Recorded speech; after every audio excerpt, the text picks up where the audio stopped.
Hey everybody, welcome back to Double D Vintage Baseball Cards. My name is Dylan, and I just want to talk about collecting. So I just watched a episode of Lou Rock TV, one of my favorite humans, one of the most epic collectors. I love the passion he has for the hobby. I love watching his videos. I mean, dude, I don't want to toot his horn too much, but he got inspired by Pepino Man, Caesar. It was a question. Would you trade your entire collection for Mickey Mantle rookie card? You know, not his rookie card. 52 tops. Would you trade your whole collection or for your dream card? And I have really been diving into having to trade my cards for cards now. As I went through the last 2.5 years of selling off all the ones that don't fit my eye, my off-centered higher grades, to my beautiful, better looking baseball card in any grade. I'm out of cards to sell. Literally, I'm now down to, I have like 30 in my desk, but mainly ultra modern or modern stuff that I wish I wouldn't have bought, because that's the wrong word. Well, yeah, I wish I wouldn't have bought them knowing how I was going to end up collecting the modern and the ultra modern. So I have a bunch of those that I can sell, but they're Mike Trout, Albert Pujols, like the rainbows and some random offshoot sets that I was just experimenting, and I love the cards, but they're in like PSA 10s, and they're all like $25 cards to $55 cards. A whole bunch of them. So I'm like, dude, I have to unleash cards. So that question with Lou Rock talking about, would you trade? I would never. It wasn't even 2 blinks of a second. I would never trade my entire collection for anyone's collection on earth.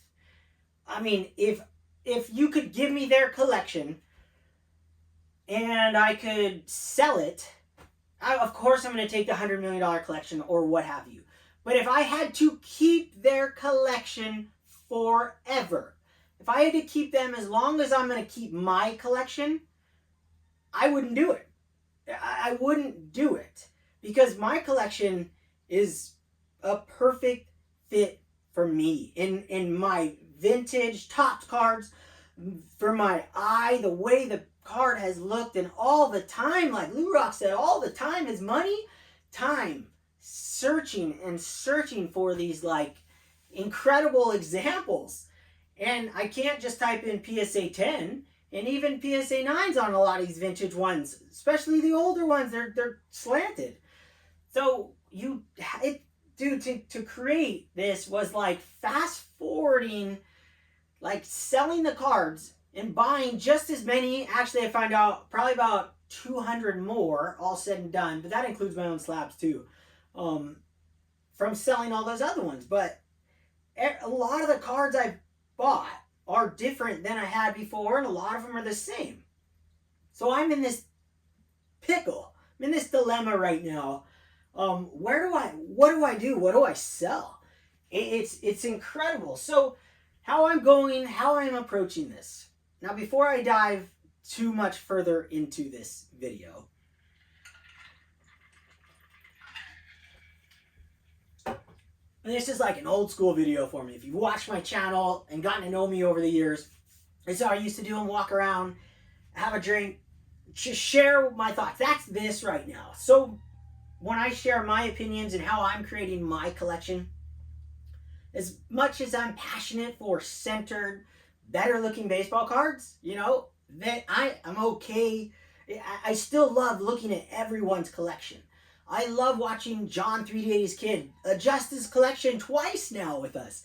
I love watching everybody build their collection, how they're building it for them. It excites me. And then you see guys that you get inspired from, like what they're collecting, and you're like, I want to collect like that. Like Greg, midlife cards. Dude, with my Yankees captain collection, like full-blown copying. Like I'm totally copying him. Even he searched that card out for me. I get inspired by everybody out there. So now I'm going back through my collection to get back to me trading.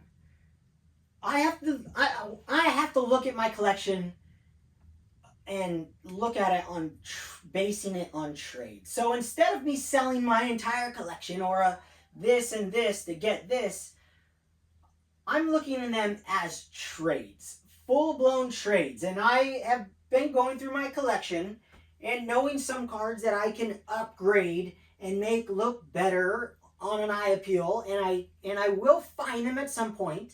I can let a couple go.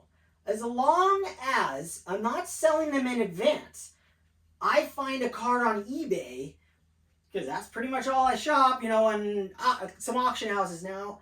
If I find a card that I'm willing to trade for one in my collection, regardless of anything, am I willing to trade this card for a card in my collection?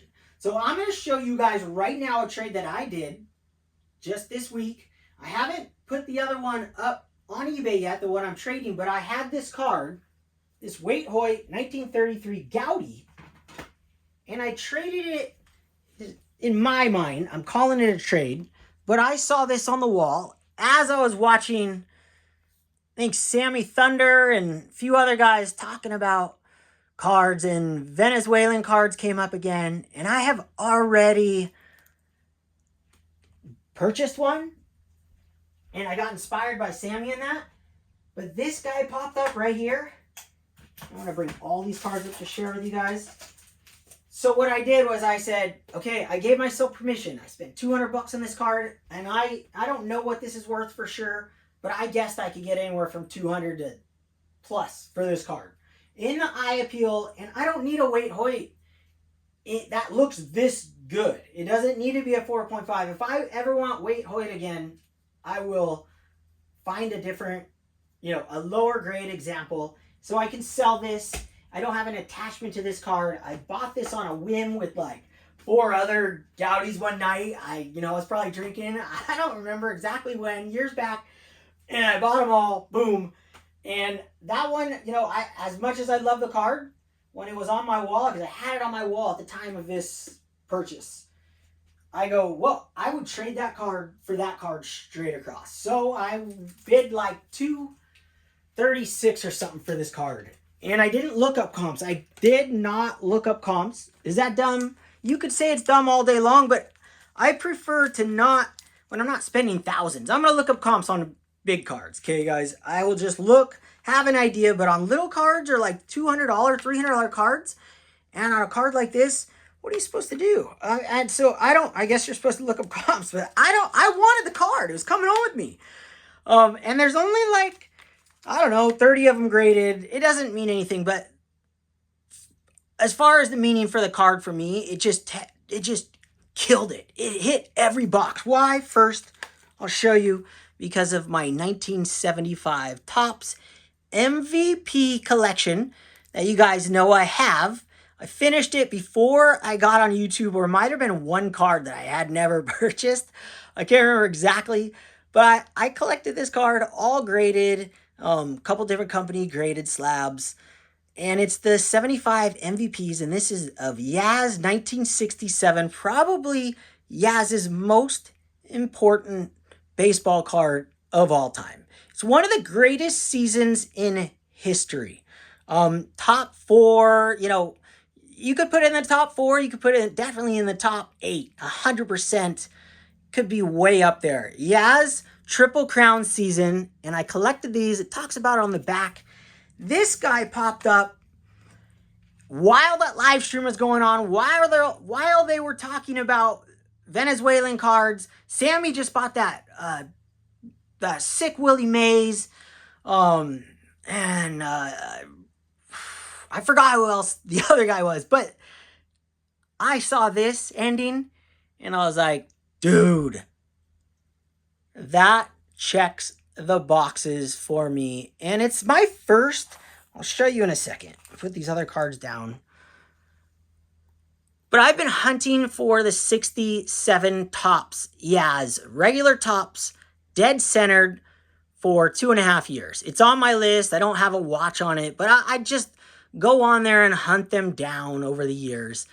And now that I have so many different specific collections I'm going for from inspiration on YouTube and friends, I can find a card like this that I never knew existed before YouTube.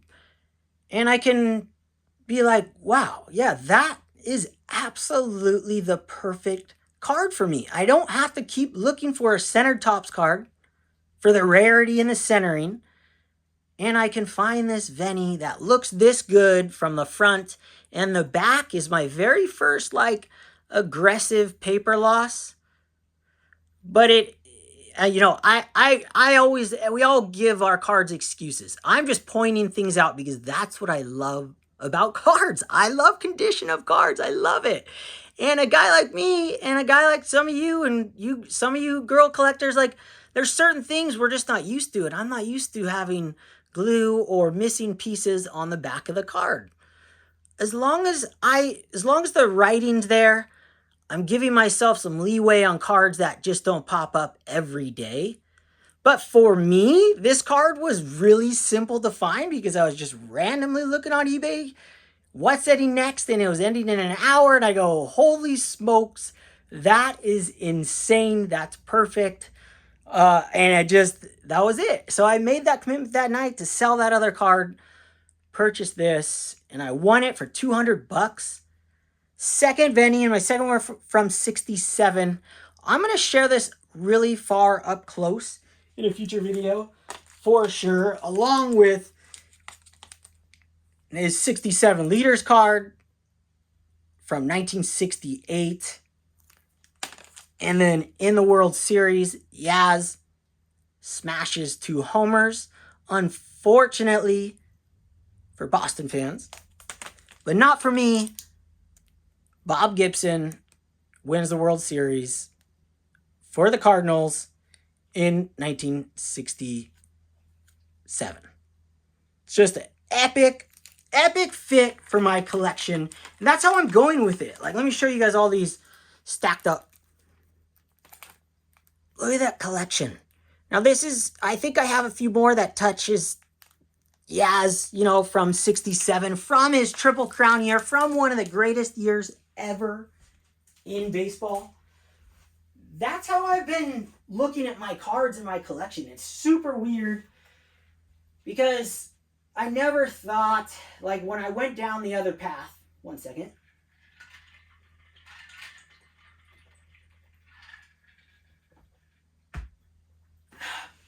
When I went down the other path of selling my higher grade cards, off-center cards, to buying the better looking copies in any grade, I always knew they were coming back. Like, I was gonna pick up all these certain cards, and I hunted for specific cards for years and spent hours and hours and endless hours, just like everybody out there who does this weird stuff about hunting for. We all do it, hunting for specific things. That's all I'm doing, hunting for the perfect example of a Topps baseball card, vintage Topps baseball card. And now that I am out of ammo, so to speak, like, I always have a little money to spend on cards. I don't give myself a budget, but I always can spend a little money on cards. I could buy, buy a card here, buy a card there. But since YouTube, it's accelerated tremendously because I went on this crazy deal of selling my basic, almost my whole collection, 60-70%, and doing it again. I now don't have that. So now I have to come to terms with, if I buy a bigger card like that $200 Yaz, that becomes a big deal. $200, that's a lot of money. And I have to find that money within my cards, within reason. It's one of those things that if a certain card comes up, I have a couple next collection I'm working on, and next huge pickup right here. I have a couple collections that if I see this card in particular, I will go after it, and I'll go after it hard. Now, I'm not going to go crazy because I've missed two technically. But it's from my Duke Hanamoku collection. Now, Duke, the godfather of surfing, one of the greatest athletes to ever live, and a great human being. I collect his cards. And I found this card, which I've already had. It's on my wall. Where is that thing? Right there in a 5.5. This isn't a super rare card. There's not millions of them, but they're on eBay. Well, a guy had the whole set. A couple people have the whole set. They're around $600 for the whole set. And, give or take on what this is going to come out at or anything. I'm going to grade this in my own slab. But these, I got this whole pack, $150. I got an offer and I couldn't jump on it fast enough. So Duke is like a collection that I have that I'll give myself 100% excuse. There's a 1924 Willard's chocolate. And when that comes up, and I'm going to show this up close and personal in a future video because there's some epic cards, the whole deck. King Kamehameha's in there, like just some sick stuff. So I obviously have excuses for certain cards, and I'm not going to say I have to go sell everything for that card. I just have to know that when I buy that card, I got to like work a little harder to make some more money. So like just on a collector's aspect of why it really popped on here is I've been having a lot of thoughts about my collecting. Like sometimes we dive into purchasing cards, sometimes we dive into all kinds of different aspects. Organizing, which is like my favorite thing in the world. Organizing my cards. Organizing everything else, maybe not so much, but my cards, I get in there and I'm like, yeah, oh my gosh, oh, this is the best thing ever. Like, what album's that in? And now I can go ding, ding. I'm not all the way done, but there's just so many cool things. But as a collector, we don't have these endless funds. And you can't just keep buying cards. I can't. And so now I'm at that spot. It's just a really tough spot. There's a couple cards that I could upgrade on the wall, but I don't really want to get rid of anything anymore. As far as the vintage and the modern too. The modern that I have gone through 3 times, it's in my collection for pretty much for life. Like, unless something else happens and who knows, or I get crazy and I sell a collection one day and I want to go buy whatever. I sell one portion of my collection. I said, okay, I'm ending that collection right there.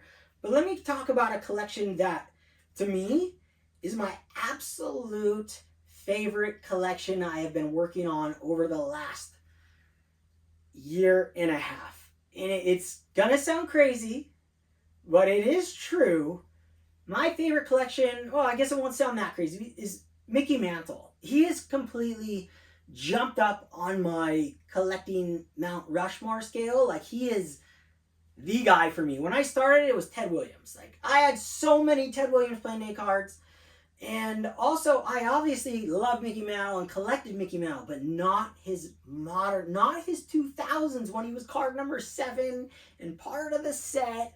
So I'm in love with that collection. And I hope to find every last card for that collection and these super rare stuff. And so I kind of went down another, like, something I told myself, okay, I'm only going to buy one card from this set of Mantles from 2006. Let me show you what it is. And one card meaning I could buy all the parallels of that one card. It's his home run chase cards from 2006. And these are my first 2 card number 1. His home run number 1. So there's as many home runs as he has, over 500. There is 1 card for each of that. This is like the blue refractor or some refractor number to 100. They said it was blue. I don't think it's blue. But I found these 2 this week. And this is the black. And it is really an incredible baseball card. Like the shine, it's like the Topps Heritage. Not the ones this year, but years past. This is the black. Number to 100. Home run number 1. I gave myself an excuse, a reason, because I've been selling. If you looked at my box that's right here, that's on eBay, I probably have 40 of the base cards of number 1. And I've probably sold 40 of them over the years. It is kind of blue. So this card, the home run number 1, has the most value in the entire set. I know that because I've been selling these all these years. So I gave myself a good reason to finally start hunting these card home run number 1 from this subset. There's so many of these cards, but there's only 100 of these black home run number 1s. So my Mantle, so the whole, dude, I've been thinking about this stuff by myself, like in my own thoughts with collecting before I watched Lou Rock's video. And I had these cards out already because I was going to do it in my own way. But once Lou Rock did that, I'm like, dude, I got to just respond to that in how I'm doing that same thing. Getting that Mickey Mantle 52 tops isn't going to happen for me. Probably, I don't even want to say ever, because maybe, actually, I would say almost probably, see it, changed my mind in the moment. Probably gonna happen one day. I'll probably decide to sell off one portion of my collection, so it ends. I close the book on the Topps Chrome, Topps Mickey Mantle collection, non-playing days collection. I close the book on it and I sell it off one day. I don't think I ever will, because right now it's my number 1, which is crazy. It's not even vintage, it's that right there. Like if I found a gold from 2011, which I just missed on eBay, I didn't see it. Oh my gosh, I'd be like, okay, now I have all of those golds. So keep your eye on 2011 Topps Chrome Gold Mickey Mantle. I'm looking for, you guys can't see that far in, but yes, I am going through so much thoughts with my collection because of that whole, like, dude, I can't just keep continuing to buy like I did the last 2.5 years. I mean, all through my collection life, just like everybody's, my story's not much different. Yeah, I've never stopped since 2000, from 1984 or 5 or 6 when I started collecting those movie cards. I really narrowed it down to collect those movie cards out of the vending machines when I was a kid. Not in packs, but in those vending machines. And then, Topps 86, 87 was the year where I was getting one pack for kid I struck out at Little League when I was 7 years old. All the way up till now, it's like, I don't remember what I was talking about in that moment. I don't even remember. I went so far in. That's how it is, though. Like, when I get deep in thought on cards, I'll I'm also, adult beverage, get you jamming all different directions. Oh, that's freaking hilarious. But I love collecting. I mean, I love thinking about my collection in different ways. And me being able to not sell, but trade. I'm selling them, but I'm also trading them for cards that I purchase. I'm having the best time ever. And looking around at my collection, I have cards on my wall from YouTubers out there like Doug, Decon Cardboards down here, Luke Easter 1951 Bowman rookie card. One from Orlando, a collector's dream. John 3D 80s kid on the wall. I got some of my Japanese collection right here from Robert, Prestige Auctions. Every time I see Sam Rice now, I think of Shane, Shoebox Legends, even though I'm the one that talked about him on my channel years back. So I just love that it reconnected me with Sam Rice again. And I really want to continue my Sam Rice collection, go a little deeper into it. Like Shane has gone pretty deep on the modern side. I want to continue going deep on the vintage side. Every time I look at a card on my wall, little mini collections, I have my Dukes right here, Mickey Mantle, Babe Ruth, Jimmy Fox. I'd love to get his 34 Gaudi. I sold my only 34 Gaudi I owned. It was a Oral Hillenbrand. I sold that. I had that thing forever. I sold it. I got rid of it. And that was before I was doing the trade. I didn't need an Oral Hillenbrand. I've never done research on him. I don't know who he is. It's like, the card was beautiful. That's why I bought it originally. And I never thought I'd have bigger cards back when I bought that card. So It's been just insane. My Roger Maris collection. Oh my gosh! I missed one. I missed the Venny last night. Still kicking myself. 170, but I literally couldn't think of a card that I could sell, trade for that card. I had to pass. It just isn't. It isn't the card that I have to get. Only a few that I just, if I see it, like that 1924 Willard's Chocolate Duke Hanamoku, like that is coming home with me if it's a, you know, reasonable price. But that card I'll make any excuse of to buy. Oh my gosh, I just look at these cards, like I'm not getting rid of any of these cards. This is from Adam Vintage Sanctuary. There's Aaron Judge.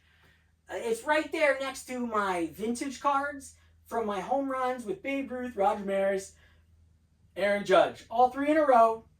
60, 61, 62, 61 years later. Leaders card. There's so much I look on my wall, and over here, you guys can even see over here right now. I have more cards from, you know, all kinds of different portions of my collection that I just can't get rid of. I have a card from John 380's kid I won over here. 1964 Topps Giant Gunners, just a sick card. Willie Mays, Cepeda. Got my Wally Joyner packs right here from everybody, the rack packs. I mean, those are gifts. I never thought, I bought one and people saw it and they're like, oh my gosh, this is perfect. I got my Double D boxes. I got more cards from Doug. I got a Sandy Koufax over there from Ken, Candyman Ken. I got, it's just, I look around and I see these collections, like, they have such, they're going in so many ways, and there's so many ways to connect certain cards to them that I'm having just an absolute blast. Like, we're randomly seeing that 67 Yaz and going, clicking and going, that's the card that I should get instead of the 69 Topps, which I just can't find, you know, the 67 Topps, I just can't find centered. I know they're out there. I've seen a couple. Josh Wax Peeps has a sick one. And I'm just like, oh, dude. I mean, I saw that and I go, gotta have it. What can I trade? And I'm just struggling. It's you know, it's a good struggle. It means that my collection is where it's supposed to be. I have it so dialed in and narrowed down in my brain. And when I pull this open, you know, I have my collection right here. You know, I've got all these binders. I got my Heritage Chrome, Bowman Chrome, Topps Gilded. I definitely am making room for some of those this year. Dude, I've got my Japanese collection right here. Mbappe, Slater, Mantle. I got all my 70s and 80s cards. Turn back the clock binder, and then this is filled with all my vintage binders. Just everywhere I look, I feel like I was inspired. Even this, I got this hidden back here. I've been inspired from YouTube. This is from Rick Vintage Oddball Cards. I bought this photo. Casey Stengel, Joe DiMaggio. It's got the Yankees. It's from Yankee. It's owned by Yankee Stadium at one point. Like, it's just awesome. The New York Yankees. I have that back here, like, hidden in the dark and plugged on the wall right here behind a wire. Holds it up. I get to see it every day I go in there. It's actually pretty sick spot. Stays out of the light. Yeah. You know, when I share these things, I love sharing. I just love talking about the cards, and I wish that you guys were all in here together and we were all talking about it, or I was live with someone, live with Lou Rock right now. I mean, I hit him up. Are you drinking? You still drinking? Let's go. I love that. I want to do more lives this year. That's like a goal of mine this coming year. Do more lives. The problem is with me, I'm 5 hours difference for a lot of you guys. You know, California side, we got like 3 hours difference right now, I think. It's like when everyone is on there, you know, Sammy does the chat and drink sessions, and I'm like, dude, I either just got home from work or I'm still at the beach surfing. You know, it's 3 o'clock in the afternoon here. Sun's out, hard to go in a room and have, hang out and go live and talk about our collections in a deeper sense. So it's just really, it's so fun for me to get on here and talk about my collection with you guys. And the videos that I put out, every time I share a card, I don't ever want to get rid of it. My intention is never going to be to buy a card to sell it. And it's like that struggle to how many cards I bought on a whim that I can release back into the wild. It's been a fun journey. And I just can't wait to do this until I'm old and old. Like, the older I get, the more I get to go and do a video every day and talk about collecting with everybody more often. So I just appreciate everybody watching and commenting, whether I comment back right away or it takes me 4 days. I read it right when it came by. I appreciate everybody out there. And I can't thank you guys enough for the inspiration. And go check out my man, Lou Rock TV. Like, how is he not at 3,000 subs? He's so fun to watch. He's so passionate. He has a good time. He speaks what's on his mind about his collection, his experience, and what he's going for. OC cards need love too, as much as I love centering. I can't even afford some of the centered cards now because it's so popular. Not really, but yes. It's like, dude, I probably should. It's not like I'm the one that brought that to the forefront. People have been doing that way before me, and I was inspired by other people. But I do. It's like it's coming to fruition. Like those good eye appeal cards, people are literally. You can see it in the price movements. When I sell a card that I bought that I never ever thought, because it was a double, that I would, this is the nicest copy ever. And then I have two of them. I sold one this last week. I sent it to Greg Morris's, a 1955 Topps Ernie Banks. I have two of them, both incredibly centered, incredible good eye appeal. Forget the great, incredible good eye appeal. So when I sent it off, it was an experiment, and that was the #1 card in the whole group that I sent. That I'm like, let's see what happens. Well, it got $60 more than I paid for it in 2023. Whether that is because cards have gone up or cards have gone down, I have no idea. But I definitely think it has to do with the eye appeal of the card and the eye appeal becoming more popular. So for me to share that with everybody and then to see it, I think it's happening, and it feels good to know that I made that leap off the cliff to sell a huge portion of my collection. It's so hard. It's not easy for me to even get rid of this Wade Hoyt. Even not buying on a whim. It's like I still love the card. I still think it's insane. So that's where I'm at right now with my collecting. It's got to come from my collection, minus a couple $100 here or there. But anything of significance needs to come within the collection, maybe about once a year. So that's what I got for you guys today. I just wanted to get on and express my thoughts about how my collection is going, where it's headed, where it's been, and how much I enjoy everybody out there. And I love watching your videos. I love watching your content. I love reading your comments. It's just really enjoyable as a collector to see different ways people do it. And we all do it so differently. So thank you guys. Appreciate everyone. And be inspired out there. Don't be influenced. And go sub up Lou Rock.